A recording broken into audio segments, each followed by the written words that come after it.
کے بعد محمد فرقان جو کہ بلائی سے تشریف لائے ہیں، ناظر مدرسہ اسرارالعلوم مذہبی اسلائی طائی حضرات، میں زوردار تعلق کے ساتھ کیونکہ ہمارے اتنے مہمان آپ لوگوں کے ساتھ یہاں تشریف لائے، میری بھی حوصلہ افزائی ہوتی رہے گی اور ان کی بھی. آئیے.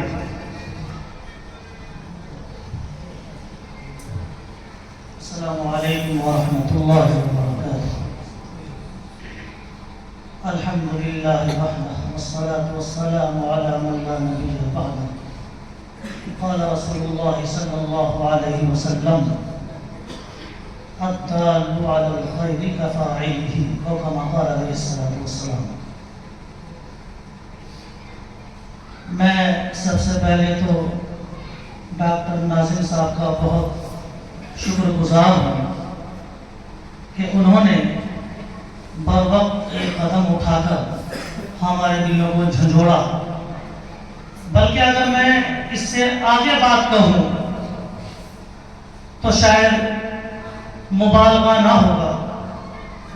ہم نے تاریخ کی کتابوں کے اندر پڑھا کہ جناب رسول اکرم صلی اللہ علیہ وسلم مکی زندگی کے اندر لوگوں کو سمجھانے بجھانے کے لیے خاص طور پر ایام حج کے موقع پر آپ لوگوں کی تعریفیں رہا کرتے تھے.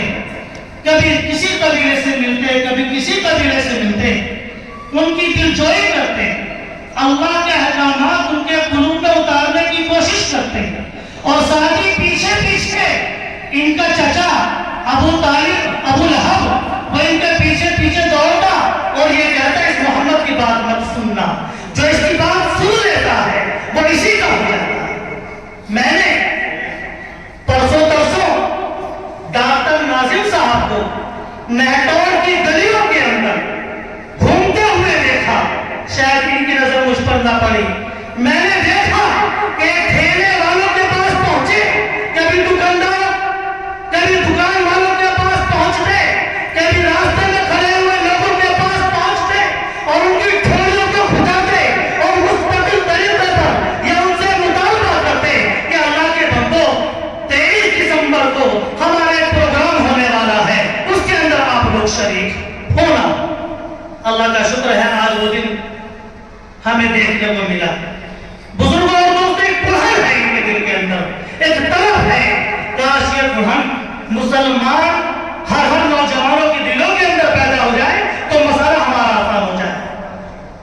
ایک موقع پر جناب رسول اکرم صلی اللہ علیہ وسلم کے پاس ایک دیہاتی تشریف لائے اور وہ دیہات کا رہنے والے عرض کرنے لگے یا رسول اللہ میں نے ایک بہت بڑا گناہ کیا، کیا میری مغفرت ہو جائے گی؟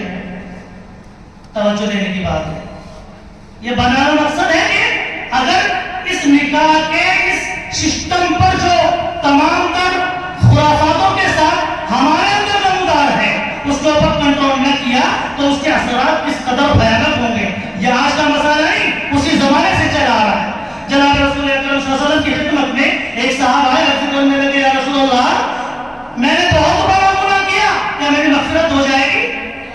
آپ نے فرمایا ہاں مغفرت ہو جائے گی، میرا رب بڑا کریم ہے.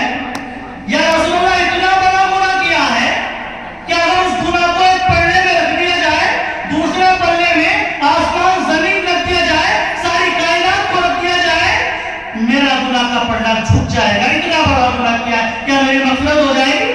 آپ نے فرمایا ارے بھائی اپنا گناہ تو بیان کر، کیا تو نے کوئی زنا کیا ہے؟ کہ نہیں یا رسول اللہ میں نے کوئی بدکاری نہیں کی. کیا تو نے کسی کا دل توڑا ہے؟ نہیں یا رسول اللہ میں نے کسی کا دل نہیں توڑا.